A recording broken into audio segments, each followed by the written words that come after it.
So this 3D printer is a total ripoff of another popular one, but is that really so bad? Today, we finally gotten our hands on another fully enclosed, multicolor, reasonably priced printer. You like that? Ever since Bambu came on the scene, all the other brands have been scurrying to respond. And we've seen loads of other direct competitors on the channel, but this one's a dead ringer. But there are at least a few improvements. So we're gonna go over the unboxing and setup experience. We'll cover some of the specs and the printer's features. I'll do some printing to give us a little bit of initial insight into the quality that we can expect from this machine and the prints that it produces. And finally, I'll cover the things that I like and dislike about it. All in an effort to answer, is it worth going with the other brand?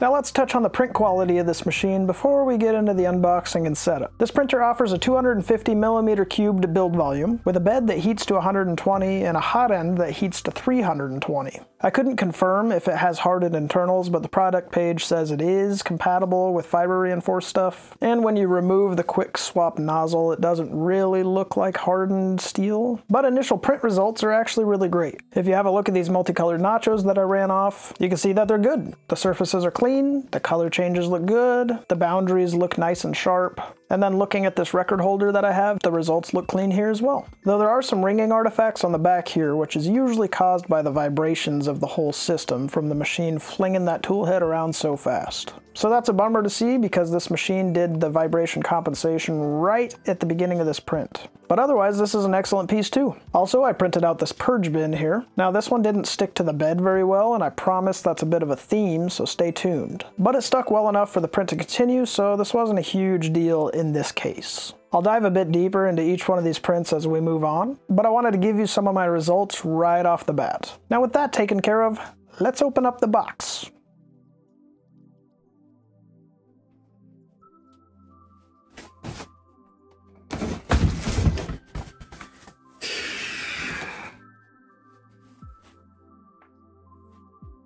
So typically this is the part where I say it's a huge box, but in this case, it's not too bad. The box is heavy, but it's not too heavy. It's big enough for the machine, but it's not like some super oversized thing like we've seen in some of these other machine videos. But before we get started on that, I need to touch on something. Once again, we had unnamed shipping company drop a printer on my front porch, and the damage on the box is not giving me a lot of confidence in the condition of the contents. So, instead of waiting for the regularly scheduled night where Corey and Paul and I work on stuff, I'm gonna open the printer now so I can see if it's broken, because the box looks like it's been through it a little bit. If you watched our video where we unboxed the X1 Carbon, you know that an unnamed shipping company ruined Corey's chances to unbox that machine. Corey's the unbox guy, Paul's his assistant. I don't actually do any work on the channel. Well, it looks like the exact same person was on shift when this machine was delivered, because my goodness. You can tell from the box this thing's been through a bit in its travels from the warehouse it was sitting in to my house. Now I understand this can be considered normal shipping damage, and these things are meant to be packaged in a way that can withstand this kind of commotion. But like, look at this box with all of its punctures, with all of its caved in corners, with all of its dents. I see this box and it makes me want to open it immediately because I don't know if the contents are damaged or if any of the pieces are out of place or if anything fell out of these giant gaping holes while it was traveling. Perhaps it's overcautious, but I can't have a broken machine sitting here for a week inside of a box before I realize it's broken. And as such, Corey and Paul were unavailable to do an emergency unboxing because we all have lives and things going on, so it was just me. With that in mind, taking it out of the box was actually pretty straightforward. The machine's wrapped in plastic, which acts like a handle to pull it out of the box. But before pulling it out of the box, we find a toolkit on top of the foam, if you could call it that. With the machine removed, we can begin the process of peeling the plastic in preparation of our first startup. So I'm gonna go on a limb and say you don't want to turn the thing on its side, because that fell off. Now luckily this doesn't have a glass top, otherwise that would have been potentially a problem.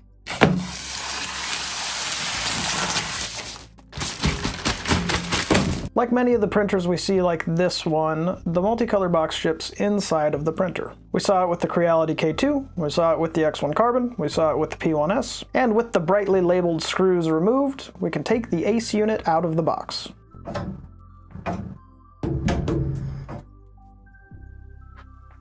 And from there, it's just a matter of a few more screws to take out the shipping bracket that it was attached to. After that, there's a few more bright labels that direct you to remove even more fasteners from the build area. These ones hold the bed in place and need to be removed before operation. Then we move to the top side where the tool head is secured with some zip ties and a little bit of cardboard that goes around the tool head. And we move on to this accessory box that we found inside the printer as well. This has things like the filament buffer, power cords, standard kit that you would find inside of a machine like this. We also found the spool holder, and I opted to leave it off because that's what we do here. We have a robot that feeds in all of our filament. We don't need a spool holder. But that said, that's about the bulk of the assembly for this machine. With that, we're unboxed and immediately pretty close to doing our first prints already. So far, so good.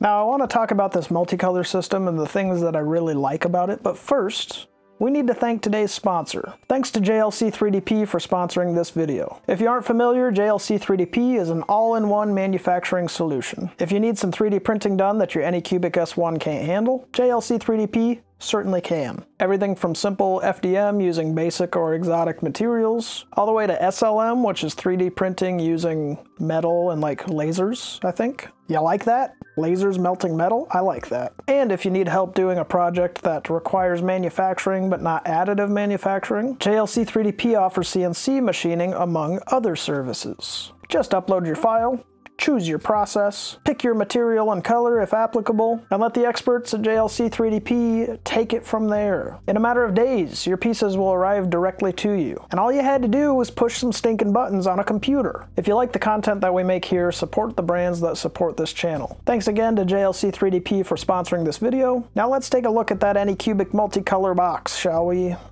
Next, we move on to the ACE. This is like an AMS, but it's got different letters. Inside of this unit, we find our Bowden tubes, there's 4 of them, as well as some sample filament. Again, we remove our plastic in preparation of our first startup, but first, there's a couple of things we need to discuss. Now, this multicolor unit, it does a lot of things very similarly to the AMS.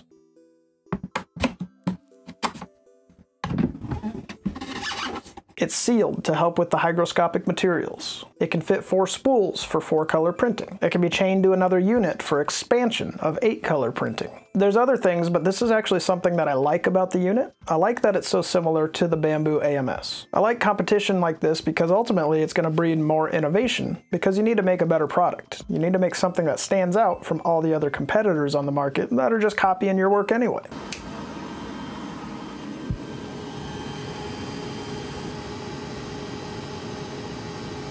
So looking through that lens a little bit, there's one thing that Anycubic did that set them apart with this multicolor box. And they did it before anybody else did. That's the use of the integrated filament dryer inside of the multicolor unit. Oh my goodness, what an excellent idea. You did so good.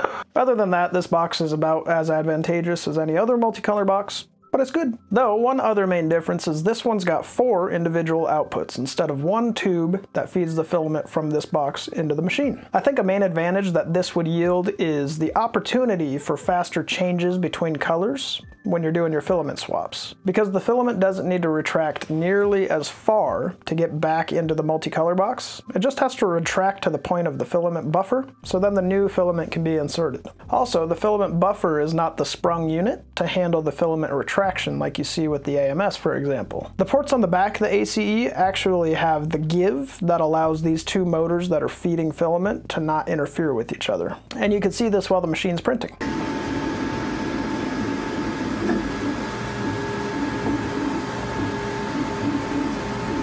So the buffer mounts to the back of the machine with 2 screws. And I'm pretty sure that's the only real installation or assembly that we've had to do up until this point.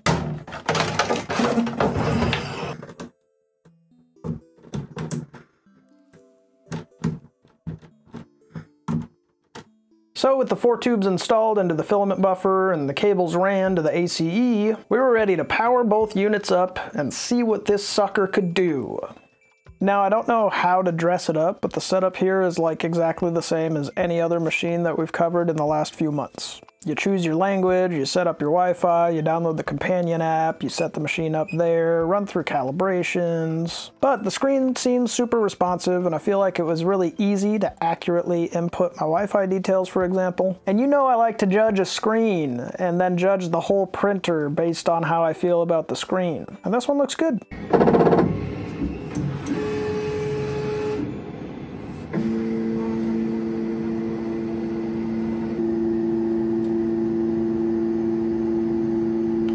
Now, similar to other machines, after we get to this point, it wants to run through a bunch of calibrations. Vibration compensation, bed leveling. The standard array happens before we move on to actually printing any models. So I set the machine off to do that, and I began exploring the slicer. I've used Anycubic Slicer before, but now they have this Anycubic Slicer Next program that's effectively Orca Slicer, but reskinned. Of course they did, because mainline Orca Slicer was too good, and they needed to build it on top of that one and brand it blue or something so everybody can use Anycubic Slicer instead of Orca. Stupid. But this allows you to do your normal slicing as well as sending prints wirelessly to your printer. Similarly, the companion app offers a lot of the functionality you might find in the Bambu Handy app, for example. Checking the status of your prints, monitoring your print using the onboard camera, even this little widget thing on your home screen of your phone. It's all super similar to Bambu Handy, and I like that. I like that? Yeah, I like that.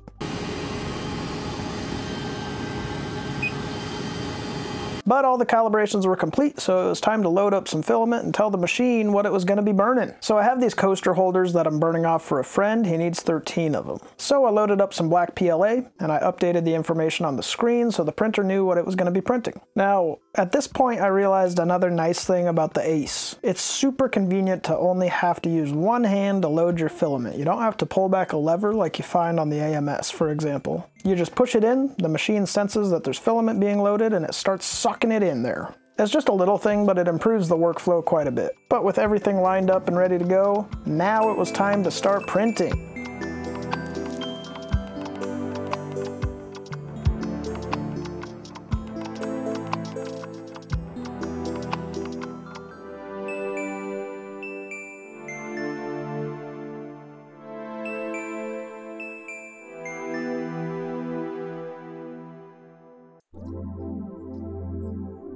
So since I needed to print 13 of these coaster holder deals, I decided I was going to do a soft comparison between the Bambu and this S1. I loaded the model into the slicer and I started just by printing one part. First and foremost, I wanted to make sure the machine was working properly, especially after the shipping company dribbled it up and down their warehouse as fast as they could before choke slamming it into the van to get it to my house.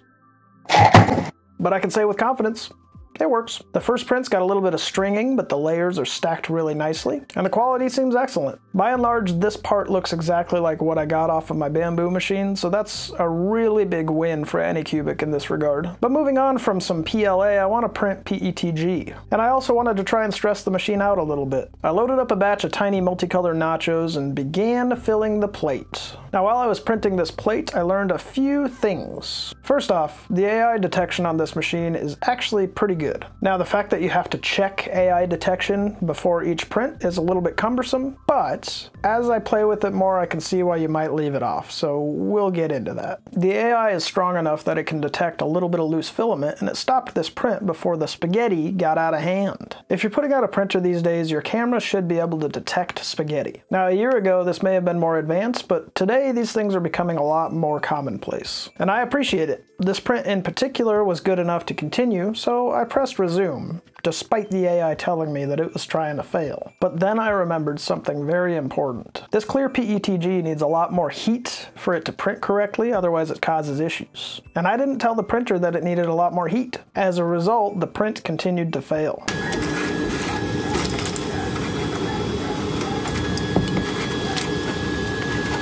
Now, this was my fault for not telling the machine, but it was cool that the printer caught this before it turned into a big deal and wasted a lot more filament. So I changed my strategy a little bit and decided to print a couple of larger nachos and filled the plate with that. I bumped the temperature up on the clear PETG so we wouldn't have that issue again, and I pushed play. Now this print went super well until I realized another mistake that I made. We'll get to that, but first I want to talk about something else I'm liking about this machine. It seems small, but the fact that you don't have to be on the same local network to wirelessly send prints to your machine, super helpful. It is a bummer that I have to use reskinned Orca Slicer from Anycubic to do it, but at least there's a way. Good job, Anycubic. You're catching up. Kinda, I guess. So one thing that's impressed me with this machine so far is the AI monitoring and how much monitoring it actually does, like what monitoring it accomplishes just from a camera feed. On several occasions, the printer warned me about stringing and models coming detached from the plate. So even though this would happen occasionally on the same print multiple times, it's a good feature to have and ultimately a great option to have as well. So for example, towards the beginning of printing these multicolored nachos, there was actually an issue feeding the filament. The orange PETG here got wrapped around the spool all funny and got tangled up, so it wasn't going to print. With that addressed, the print could resume. And it did resume for another 18 hours until there was another issue. By this point, the feature was impressing me, but it was also beginning to really infuriate me. I was getting super annoyed with all of the notifications coming to my phone about the print being stopped for this reason or that reason. But this time we had the prime tower come free from the bed. This caused enough of a disturbance though that the printer actually was able to detect that it happened.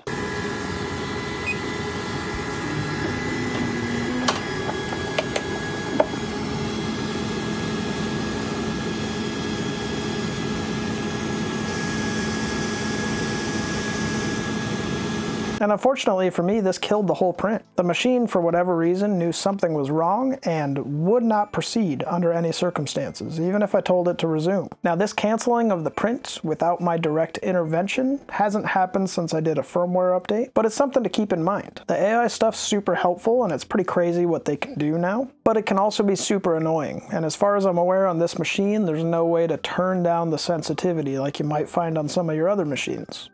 Now, unfortunately, that prime tower coming free, that was my fault. When I was printing the first plate of tiny multicolored nachos, I made that tower quite a bit smaller, because the models weren't going to be very tall, so it wasn't going to be a big deal. Well, I forgot to change that back to a regular size prime tower, so when these bigger nachos got to a certain height, the action of the nozzle on that little tiny tower that had become super tall was too great. The thing knocked over. That tower falling down failed the entire print. But I wasn't going to be discouraged. I loaded up another plate of nachos, but this time 5 instead of 4. That's right, I was determined to waste as much filament as possible, apparently. But this time I'd make sure I had everything correct. Filament temperature, check. Prime tower, unmessed with. What could go wrong?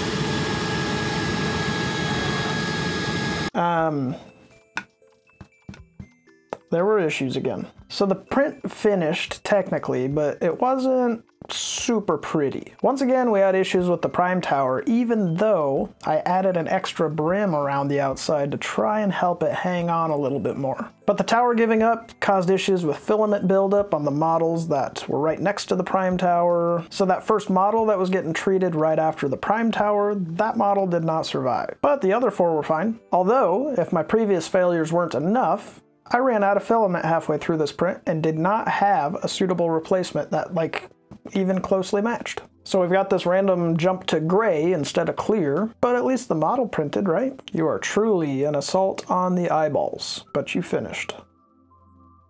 Shifting gears a little bit, I focused on something a little more functional. Everyone loves a good purge bin, and I was determined to successfully print something out of this PETG. I browsed some existing purge waste bins, and ultimately I wasn't satisfied with what I found. I wanted something that had a reasonable volume, but also had provision for these magnets. So I had a look at the purge chute on the back of the machine, and I set about measuring. Now, this chute was right next to a fan, and that would need to be considered in this design a little bit. Now, the fan would need to exhaust properly, but the filament would also need to come out on a slope to get it away from the exit tube. Ultimately, what I came up with is a box. But the cutout for the magnets and the relief made for the fans actually makes this sit pretty well on the machine, all while being relatively space conscious and a decent volume at the same time. I can access it well enough from the front and still snake it out from in between a couple of machines that are close together. And the magnets make it super simple to reinstall behind the machine and line up without having to look back there or get on a step stool. This model is available on my Thangs page if you want a purge bin for your Anycubic Kobra S1 as well. So as I've been printing with this machine, I've had more issues than I thought I might. So it was at this point I decided I was going to reel back from PETG to good old PLA. That's when I printed a couple of these record holders to get a good comparison of quality between this and some of the other machines.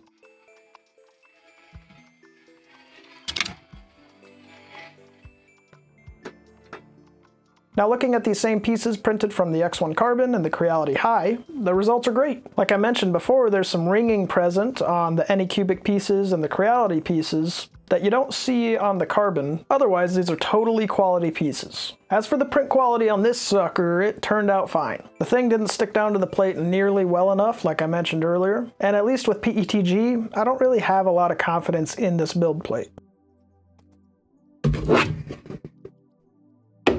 So far, a lot of my issues have been bed adhesion related, but I think those cool blue build plates fit on these machines.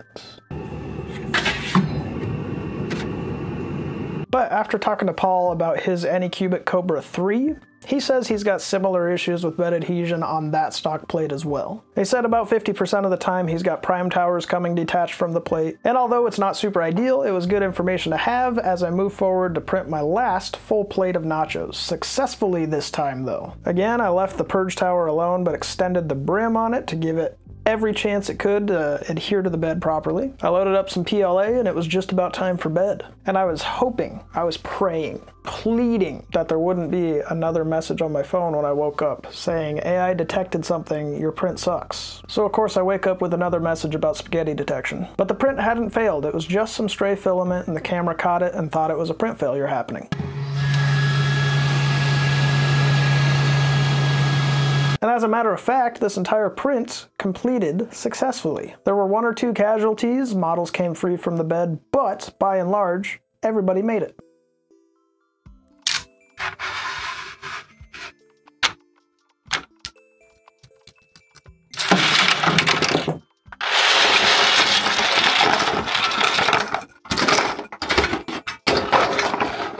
And you know what? They look great too. There's a few strings here and there. And of course, some of the models that were near the 2 that failed have some debris that needs to be picked off. But this was a successful plate of models. Finally, I can use this printer. My goodness gracious. So here are some of the standout things that I do not like about this machine. The printer itself, like the hardware, is fantastic. But the software that's supporting it, not super great. The slicer's good, but there's so many times that the machine wouldn't connect to it properly. Even if the app would connect to the machine, the slicer for some reason had issues sometimes. But then I did a power cycle or 2 and then suddenly it fixed itself, so what do I know? Speaking of the slicer, for some reason the workbench tab of my slicer was in Chinese for like the first 2 weeks of printing on this machine. After finally exhausting every level of troubleshooting that I could think of, or anybody that I spoke to could think of, I uninstalled and reinstalled the slicer 3 times, and now it works in English. Crazy. So here I am editing, and I can't think of a better way to illustrate how buggy some of these slicers can be than this screen recording I did to show you that my slicer was working, where it suddenly crashes. Like, come on, just use mainline Orca slicer. I have the same issue with Creality slicer as well. Everything runs slower. Like, if you just use regular old Orca slicer, we'd all be fine, but you gotta use your own special branded slicer.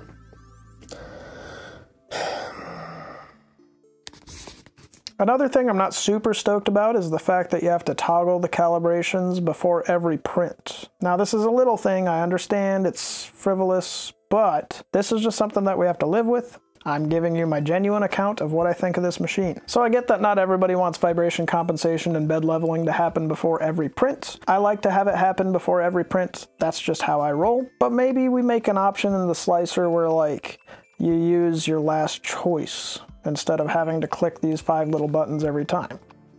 Just a thought. And again, talking about the slicer, another thing that I thought was odd was the removal of some features. This slicer is based on Orca, but it's got the Anycubic spin on it, so some stuff's just not there, or it's in a different place. The most prominent example is moving the flushing volume option completely out of the slicer. I think it's only on the machine now. Why would you do that? Why are you removing functionality? If you're reskinning the whole slicer, why are you taking features away? I just don't get it. Now, it's not all bad. I actually do like this machine quite a bit. I like that it's so reasonably priced. Something enclosed and multicolor that prints as hot as this one does is crazy to think about when you consider that the P1S is like another $300 on top. And to that end, it's loaded with all of the features of a P1S anyway, like the calibrations, the bed size, the companion app, the print speeds. When it all works properly, these features make this machine an absolute steal for that price. Now, when you look at the plastic panels, you see where some of the cost savings happened, but nothing really looks or feels cheap necessarily. And on top of all of that, there's a filament dryer inside the multicolor system, meaning that you've got a filament dryer that can cook 4 spools at once. So really, you're looking at a $900 P1S, a $130 Sunlu S4 filament dryer, all for $600. That's quite an accomplishment, and it helps me overlook some of the flaws. So overall, I'd say this is actually an impressive machine. It offers a lot of advanced features for a price that's competitive, to say the least. Multicolor printing on a fully enclosed printer at high speeds for low cost is a lot of boxes to check, you know what I mean? Not to mention that the workflow is familiar and seamless. The issues that I've had have been super annoying, but since updating the firmware, we haven't had any more of those dumb AI, I killed your print messages, so fingers crossed that was just a bug in that version of the firmware. Though this is an early first impressions type video, an unboxing situation, not a comprehensive review, I've liked what I've seen so far, aside from all the bed adhesion issues. But I think the blue plate's gonna fix that. I think this machine's an excellent option for anybody looking to get into the multicolor stuff without breaking the bank. Though I do look forward to getting to know this machine a little bit more and really stretching its legs. For now, things look pretty good. Bye.